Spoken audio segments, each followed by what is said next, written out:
ምክንያቱም ገንዘብ ተነጥቄ ነው አበሻ ነች ነበረች የአዲስ አበባ ልጅ ነች። እሷ ጋር እየሰራሁ እያለሁ 2 ዓመት ነው የሰራሁት። ባሏ ሱዳኔ ነው። 2 ዓመት ውስጥ የ2 ወር ትሰጠኛለች፣ 1 ወር ትቀንስብኛለች፣ የ3 ወር ትሰጠኛለች፣ 1 ወር ትቀንስብኛለች እና እያለ በቤት ተጠራቀመ። በጣም ሲጠራቀም ወጣሁ ከዛ ቤት ማለት ነው።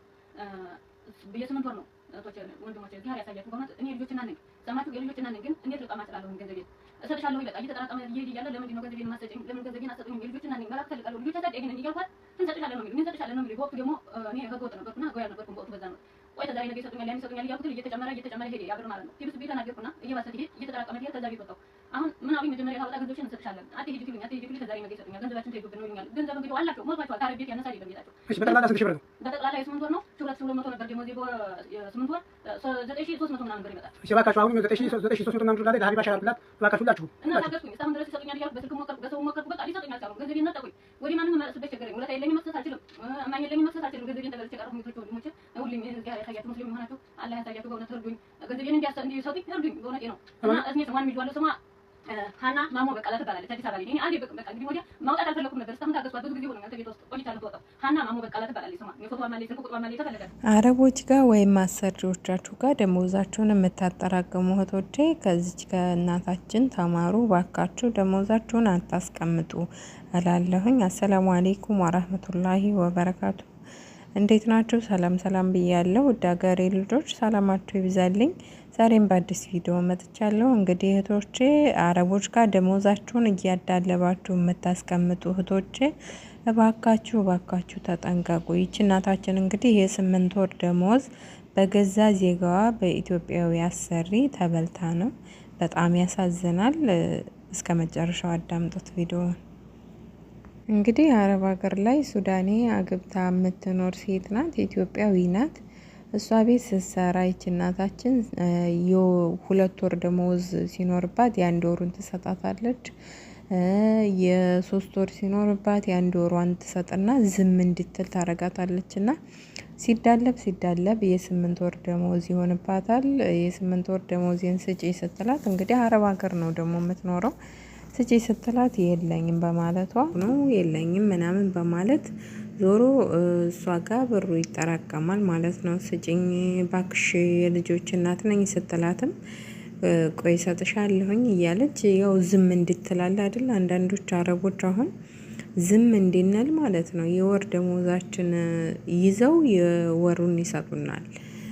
ወይም ደግሞ የ2 ወር የ3 ወር ካለባቸው የወሩን ይሰጡንና የ2 ወሩን ያስቀራሉ ማለት ነው። እና ይችም እናታችን እንግዲህ በዚህ እድሜዋ ያውም ሀበሻ የራሷ ዜጋ የራሳችን እንግዲህ ኢትዮጵያዊ እህታችን ከሱዳኔ ባሏ ጋር ተነጋግራ እንግዲህ ብሯን 9300 የ8 ወር ደሞዝ በ2 ነው የምሰራው።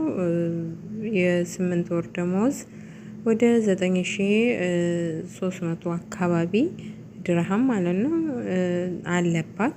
ያንን አልሰጥም ብላት ያው እንደሰማችሁት በዘመድም በሰውም ባስጠይቃት ልትሰጠኝ አልቻለችም ነው የምትለውና እጅግ በጣም ያሳዝናል። እኔ በጣም የሚገርመኝ እንደውም ከአረቦቹ ሀበሾች እንደዚህ አለ አይደል፣ በተለይ ዱባይ ብዙ ሀበሾች ያሰራሉና ማለት ለምንድነው ደሞዝ የማይከፍሉት? ብዙዎቹ ሀበሾች ደሞዝ አይሰጡም። እንዴ አረብ ይሻላል። አረብ ቤት ምን ነው አረብ ያኔ ቢያንስ የራሳችን ዜጋ አይደለምና ነው ቢበላን ራሱ ግን ያን ያክል አይሆንም። እንደ ሀበሻ አሰሪ አይሆንም፣ ሙስተሂል። የሀበሻ አሰሪ እኮ በቃ እንዳለ ማለት ይቻላል ዱባይ አይሰጡም፣ አብዛኛውን አይሰጡም። እንዳለ ሀቢባ ቤት እየመጡ በግድ በቃ ፈልገው ሳይሆን በግድ ነው የሚከፍሉት። እና በጣም ያሳዝናል። በራስ ዜጋ ላይ እንደዚህ መጫወት ነውር ነው። የእውነት በጣም ያሳፍራል። ለማንኛውም ውድ ሀገሬ ልጆች እንግዲህ የመዳም ቅመሞችዬ ደመወዛችሁን አታዳልቡ። የወሩን ከተቀበላችሁ በኋላ ሌላ ወር ቀጥላችሁ ስሩ እንጂ የወር ተቀብላችሁ የወሩን እነሱ ጋር ይዘውባችሁ ሌላ ወር መድገም ይሄ ጥሩ አይደለም፣ በጣም ጥሩ አይደለም። የእውነት በጣም ብዙ ልጆች የሚያለቅሱትም ደሞዛቸውን እየተነጠቁ ብዙ ልጆች ደሞዝ የተነጠቁት እንደዚህ በማዳለብ ወር ከወር እንትን ደሞዛቸውን ሳይቀበሉ የአንዱን ወር እየተቀበሉ የአንዱን ወር እየያዙባቸው ምናምን እንደዛ ሲሆን ሲበዛባቸው እነሱ ራሱ በቃ ይሆናል አይደል ልክ የራሳቸው ገንዘብ ነው የሚመስላቸው መሰለኝ። እኔ እንጃ አይሰጡም። ሲበዛ እነሱ ጋር ደግሞ ብራቸው ሲበዛ ለመስጠት እኔ እንጃ እያንቀጠቅጣቸዋል ሁሉ። በዛ ላይ ደግሞ ብር አይኖራቸውም። ሲዳለብ ብዙ ብር ሲሆን ብር እጃቸው ላይ አይኖርም፣ ያጠፉታል ምናምን። ስለዚህ ብራቸውን አታዳልቡ ነው። ከወር እስከ ወር ደሞዛችሁን ተቀበሉ እባካችሁ እህቶቼ፣ ተጠንቀቁ ለማለት ያክል ነው። እኔ እውነት ለመናገር እዛ ሀገር ከመጣሁ እንግዲህ ወደ 13 ዓመቴ ከወር እስከ ወር በቃ በወሬ ደሞዜን እቀበላለሁ። በወሬ እንኳ ባይሰጡኝ 5 ቀን 10 ቀን አሳልፈው ግዴታ ደሞዜን መቀበል አለብኝ ማለት ነውና እንደዛ እያረኩ ነው የምኖረው። እኔ አረብ ጋር እውነት ለመናገር 1 ብር ተበልቼ አላቅም። 1 ብር አረብ በልቶኝ አያውቅም። አልሐምዱሊላህ ብሬን ሳሊዝ ከቤትም አልወጣም ማለት ልሂድ እንኳ ብል ከቤት አልወጣም። ግዴታ ደሞዜን ተቀብዬ ነው ከዛ ከቤት የምወጣው። ለምን ከወጣሁኝ አላገኘውም። ይሄ የታወቀ ነው። ደሞዛችሁን ሳትይዙ ከወጣችሁ ከቤት አበቃላችሁ፣ የለም አታገኙትም።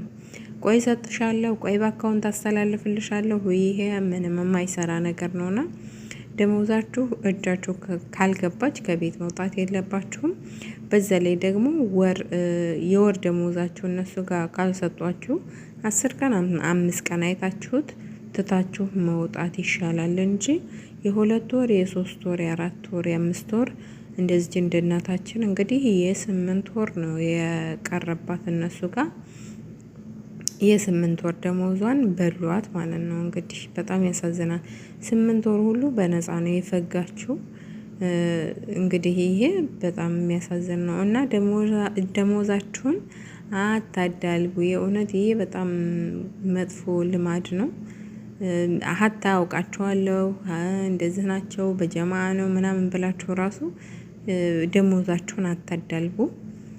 በየወሩ ደሞዛችሁን ተቀበሉ ባካችሁ እህቶቼ። በተለይ አዲስ የመጣችሁ እንግዲህ ስለማታቁም ምን አይነት የአረቦቹ ባህሪ ምን እንደሆነ ምናምን በደንብ ላታውቁ ትችላላችሁ።